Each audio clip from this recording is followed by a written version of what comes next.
Welcome to the World Copper Podcast. I'm here today, joined by Juan Carlos Guajardo, all the way over the ocean in Chile, and Simon Hunt of Simon Hunt Strategic Services in the beleaguered city of Dubai. And we do hope that you and our technician Salman are safe and enduring what are very difficult times. And I'm here, Andy Shaw, in Australia, which is a lot further away from a very troubled world. And on that note, this is episode 7 of the World Copper Podcast. On that note, let's kick off with a little bit of a feeling about latest events. 1 month is a long time in this turbulent world, and yet the copper price is pretty much unchanged in round numbers since the last time we spoke. It's been up and down and spiked. The gold price is up a little bit, which is not surprising. But maybe kick off with you first, Simon. Latest events, and I do hope that you're safe and sound in Dubai and weathering this current storm. But we do live in interesting and fascinating times, don't we? We sure do. Here in Dubai, everything goes along quite well. There are the explosions. We do see and hear missiles being fired overhead at different directions. But by and large, life goes on normally. I mean, for instance, I'm playing tennis most mornings at 8 o'clock. Many tennis courts are shut because the risk of debris, but luckily where I play, we're safe. So by and large, as of this moment, everything is fine. And the response of the Dubai authorities from my distant perch here seems to be pretty strong. That they have dealt with the issues very well. The Gulf states are under a lot of pressure with this conflict, but they continue, as you said, they continue to muddle along and keep things going. Now, obviously, the Straits of Hormuz are a slightly different affair, and that brings us on to the prickly topic of energy pricing. And my car, I filled up with petrol this morning, and it's a lot more expensive this week than it was a week ago, and it's likely to get much more expensive, to the extent that I'll probably walk everywhere from here on rather than drive. Well, that's What better for about your the health. energy part? The energy part of the equation is something that historically we've always worried about oil prices. Does that matter as much today as it did 40 or 50 years ago? I think we need Juan Carlos to answer that question so far as it impacts the copper industry. Well, hello guys. I'm happy to hear that Simon is safe and Salman. Well, I think we are experiencing several transitions in the world, and one of them is energy. That's why copper is a bright material. And talking about the mining business, we are seeing a higher role of clean energies, solar, wind, replacing fossil fuels in the generation of energy for mining. That's a process that is fully ongoing. So from that perspective, the impact should be not the same. Of course, in the direct operations, fuels are still dominant, and therefore we cannot ignore the impact. But answering your question, Andrew, we are in a less intensive fuel mining industry, and that's the direction it's going. I suppose the downstream impact of higher energy prices, it's a demand part of the equation that's the concern, is it not? Rather than the supply. I mean, the energy use of copper production is largely in the hands of copper sulfides. But once you go further downstream, gas prices, smelters, refineries, certainly downstream fabricators rely much more. That energy intensity is much higher and a bigger impact on their margins, surely. That's absolutely true. Yeah. And that Yeah, will obviously have an impact on the cost of finished products to the consumer. Mm. Yeah, and So- actually in the mining, sorry, Simon. Go on. In the mining industry, my first answer addressed let's say the direct impact. But if we think about the indirect impact, certainly fuels are still an important component. All the inputs used by the mining industry, the services will go up if the fuel cost continues to increase. So we need to watch how long this crisis will last, and giving time to deploying these second round effects that could be significant in the case of mining and in the mining industry. Mm. I was with some former colleagues the other day, and we were obviously talking about the treatment and refining charge structure within the custom copper smelting side of the business. And for those who really don't understand what TCRCs are, treatment charges and refining charges, these are the fees essentially that smelters charge to miners to process that material. It's their source of main revenue, and we've seen numbers in that environment that are deeply into the negative, to the extent that has surprised most people. Treble digit minus numbers, which in theory means that smelters are paying miners to take that product and give them a premium for treating it. Obviously, they're making a lot more money out of, well, high gold prices, for example, or high sulfuric acid prices. But surely this is not sustainable, is it?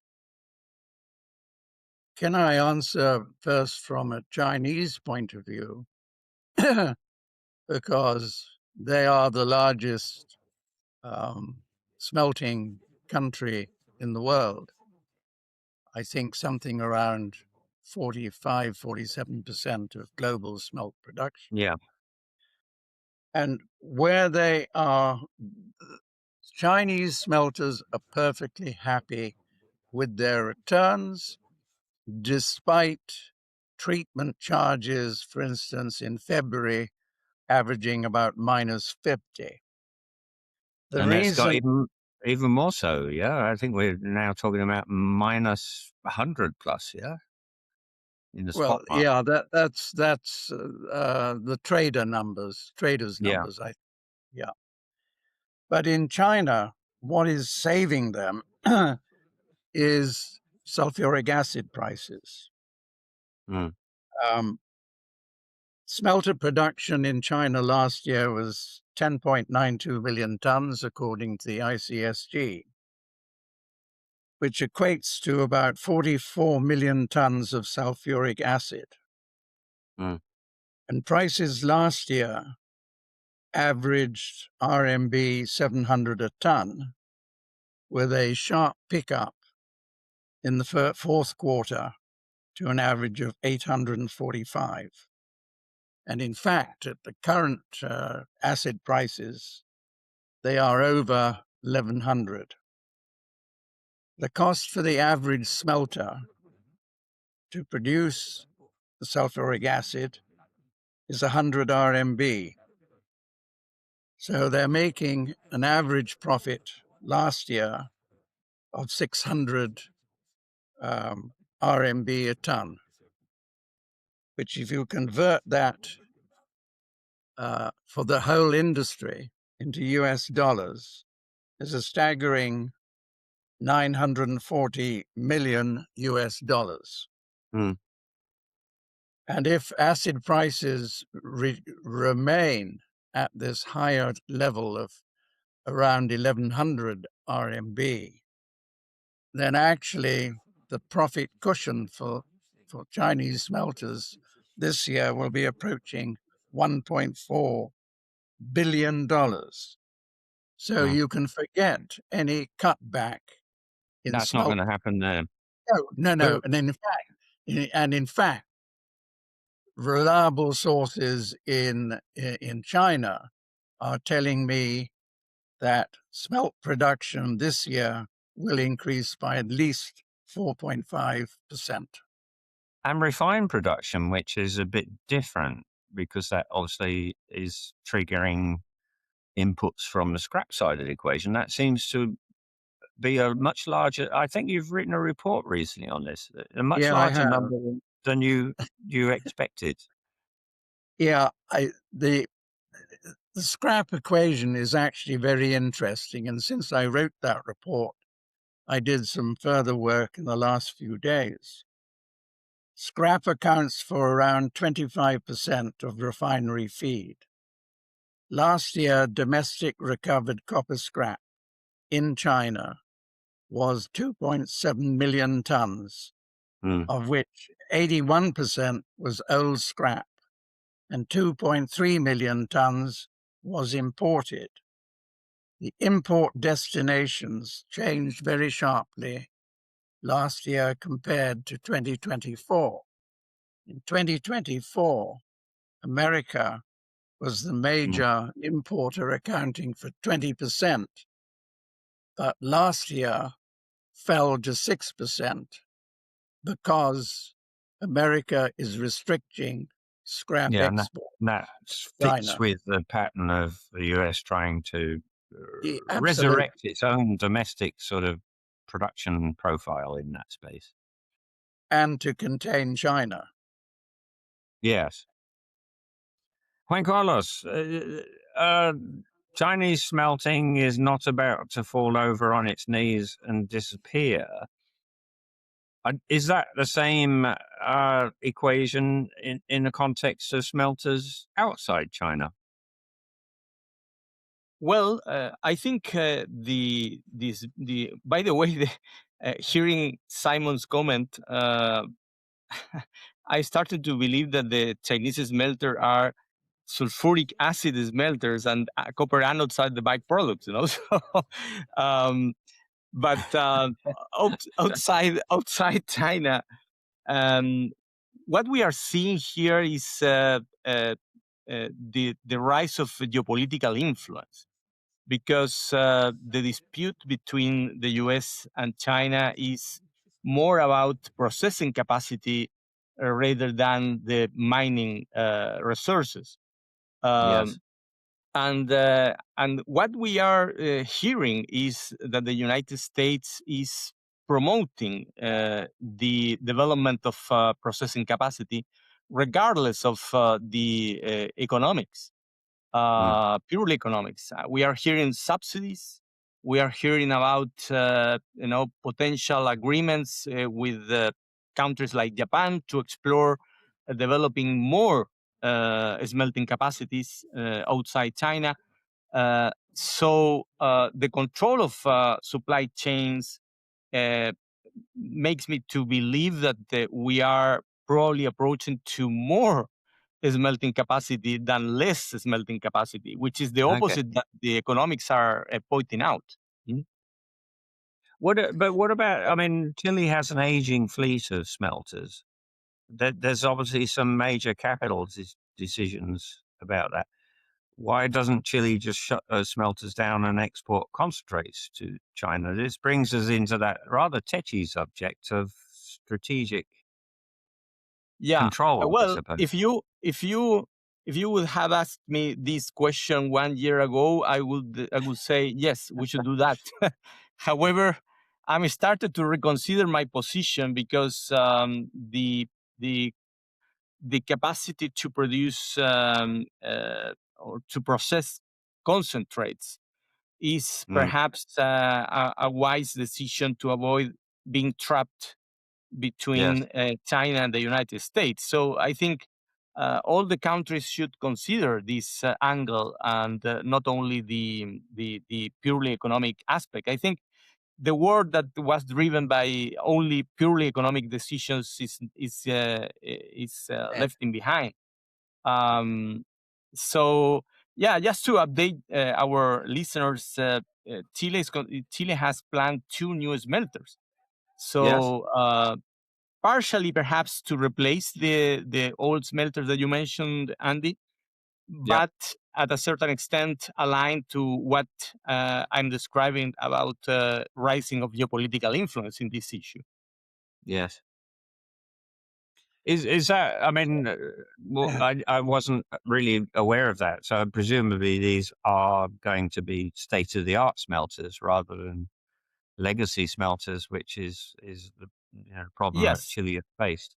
Yes, paradoxically, Chinese technology. And where? Yes, that was my next question. Where does the capital come from? On our last podcast we talked about how China has looked for sources of supply of material, raw copper products overseas, but they haven't actually put a lot of skin in the game in Chile. No. These projects are state-owned driven. One of them would be in a partnership with a private company funded by this, let's say, Western company in partnership with the state-owned company. And the second is a purely state-owned company, and the expectation is to raise capital from international market. I personally believe that one of them has viability. The second is perhaps a little bit more complicated. But the result would be a partial renewal of the smelting capacities in Chile. So you end up with a net situation in terms of Chile being a cathode exporter rather than a concentrates exporter. I don't think these new smelters will significantly increase the portion of cathode export from Chile. It will be more a technical upgrade to the general, smelting capacity in Chile. But the portion of concentrates will continue rising in Chile. Unless, and this is a topic that perhaps we can address more in the future, unless the advance of new technologies to leach primary sulfides expands in the future. That's something that the market and the industry is perhaps not fully considering, but I think in the next decade we should see a progressive introduction of this technology.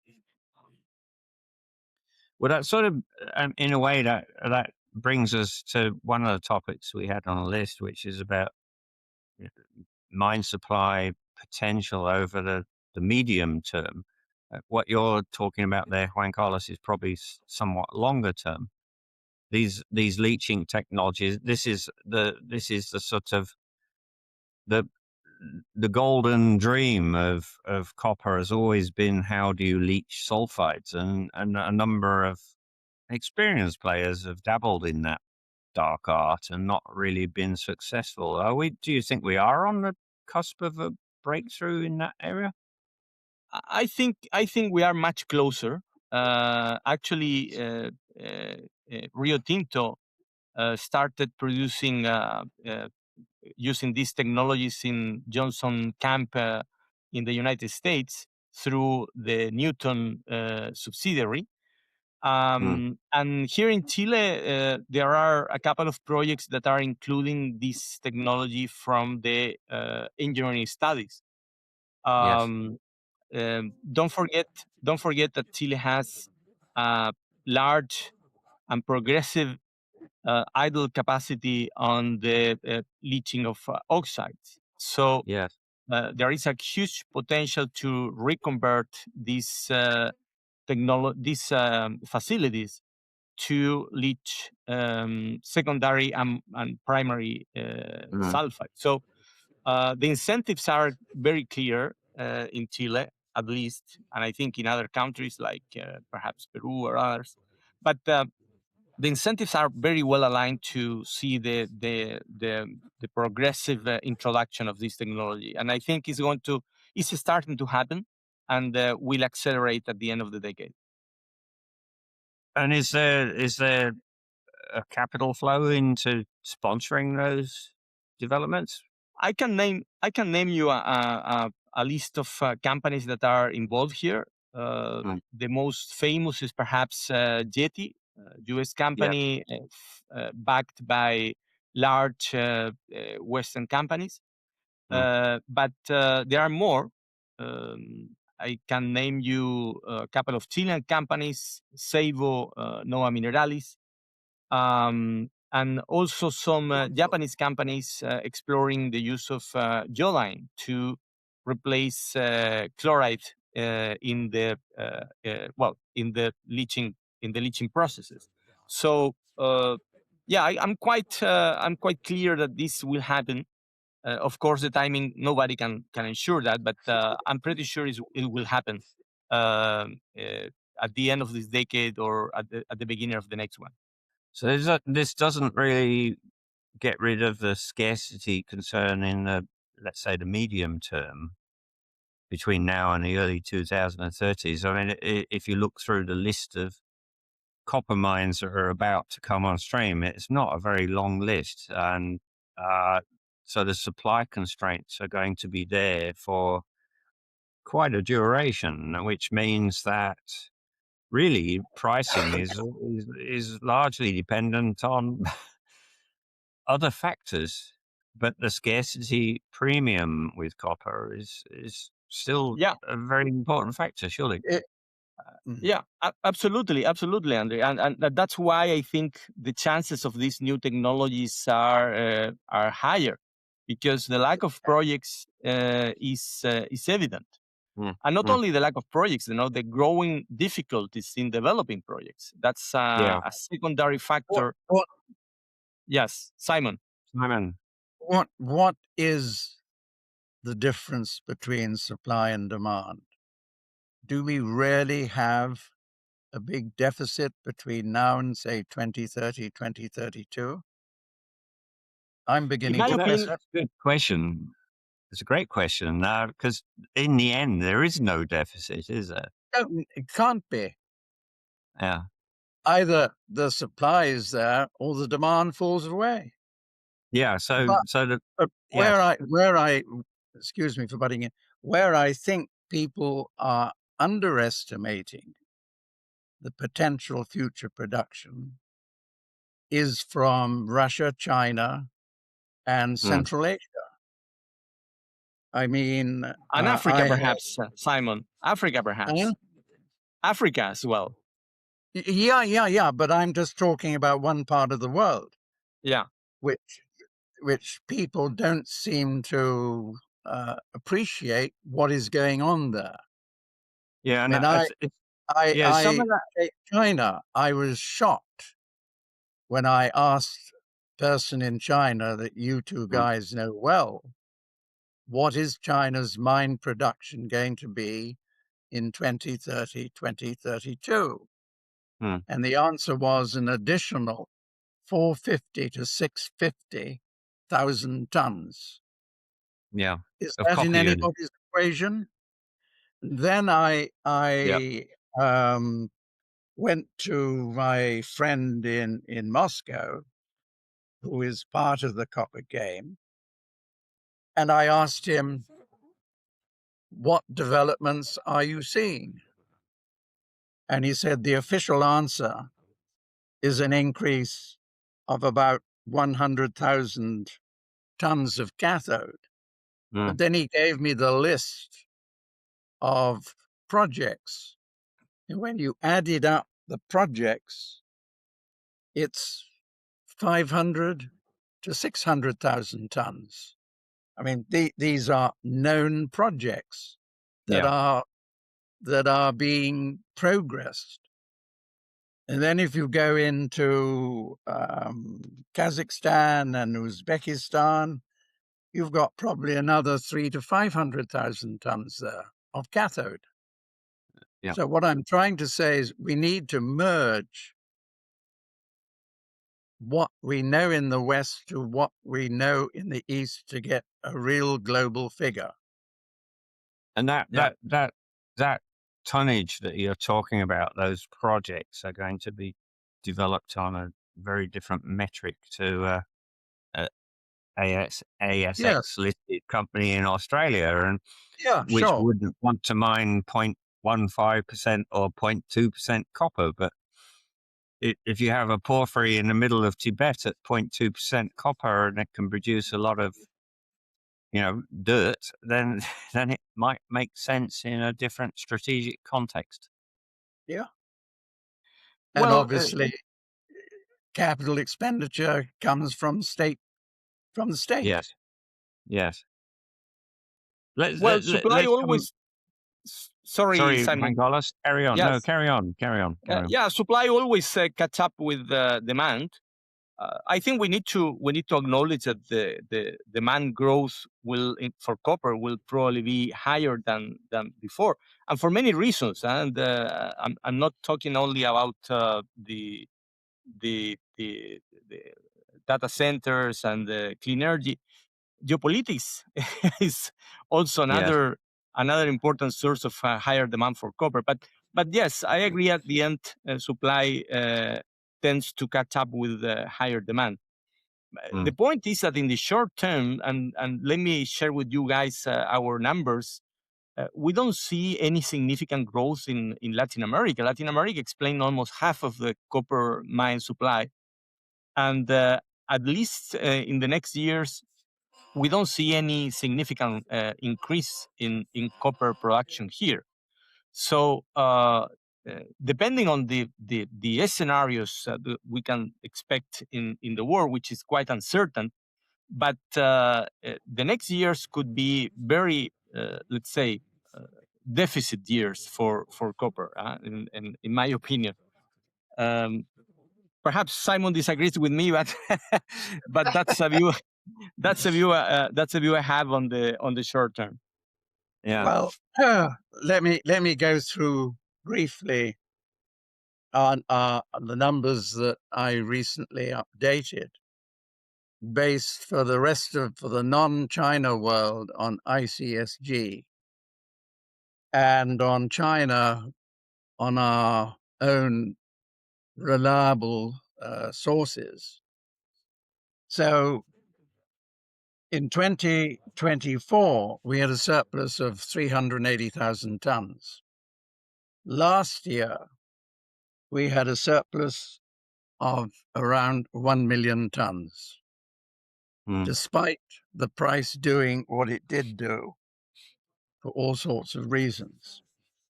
This year, based on my Chinese information and assuming refined production in the rest of the world is unchanged on last year, and that China's consumption increases only by 2.7% compared to 3.5% last year, and that fits the lower GDP forecast that the Chinese government is now putting forward. And I've assumed for the rest of the world a growth in refined consumption of 4.5%, which is probably, in my view, rich, but I've assumed it. And we still come up with a big surplus of 700,000 tons. So where are these tons going? To me, the stockpile thing is all about the US and worries about tariffs. Let's look at the exchange stocks, because that's very important. As of the 4th of March, LME stocks were 282,000. Shanghai was 392,000. Yeah. COMEX was 583, for a total of 1.3 million tons. So that tells it all, doesn't it? Surely. Yes, sure. So well, then we're into this question about the tariffs again, and if it goes away, then there's a dent in the copper price, surely. But will it go away? That's the issue. I think on the tariff, I mean, a lot of people are saying, oh, we didn't have a tariff in June last year, but we're going to have a tariff now. It seems to change every month. My comment to that is that there was a full investigation which included discussions with the industry itself, and they concluded that introducing a tariff on imported refined copper was detrimental to the American industry. Yeah. And instead imposed a tariff on the importation of copper and copper alloy semis, and scrap, requiring a license before you can export it. Yeah. So I rule out a tariff on the importation of refined copper. Yeah. But what let me ask you. Yeah, carry on. Sorry, Simon, but I tend to agree with your conclusion. However, it's hard to believe that the U.S. will simply leave these stocks going back to the rest of the world. My impression is that my impression is that 1 million tons accumulated in the U.S. territory is a quite attractive source of an strategic material to the United States. So I'm trying to figure out what the U.S. could do if the tariff is detrimental to them. What they are going to do. So the metrics the rules have changed. I mean, we're into the era of strategic materials. Exactly what I was going to minerals. It's I hate that word, but but that we are in. I think you've referenced this before, Simon, in some of your reports. The return to a quasi GSA stockpiling mentality. I think that will come. But the first priority is on the actual critical minerals like antimony. I think that a equivalent GSA stockpiling program will come, whether it's in 27 or 28, who knows? Yes. And whether it comes after there is a correction in the copper price, which is a risk, given that the market is operating in a huge surplus. Yes. Well, look, we're on the edge of sort of wrapping this up, and antimony. Most people would think antimony is some fella in a bar that they'd like to share a pint with, but my geological brain says it's called stibnite, the raw material. I'm not even sure personally what antimony is used for, and there's a lot of these critical minerals which no one's ever heard of and can't spell the names of. We do understand copper in the sense of its role in electrification and all that goes with that. And Simon, I'll give you a quiet plug here that you put out a very good report about the use of copper in military-related activities, and I'd certainly recommend our listeners to point you in that direction.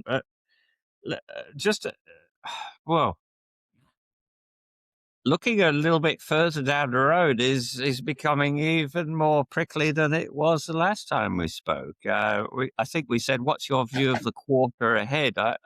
What's your view of events till next Friday? Yeah, quite uncertain world. Things are accelerating. And everywhere. At some point, it's scary that we are discussing these things, but on the other hand, the dynamics are quite interesting for hard metals, like copper, gold, and others. So it could be not so nice to say, but these are fascinating times, very dangerous, but fascinating. Are we going to see? Where's the price handle on copper? Are we going to see a 15 or a 10? When? By next Friday.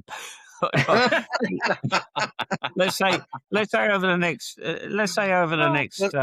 quarter. The problem in forecasting the copper price, it depends in what terms.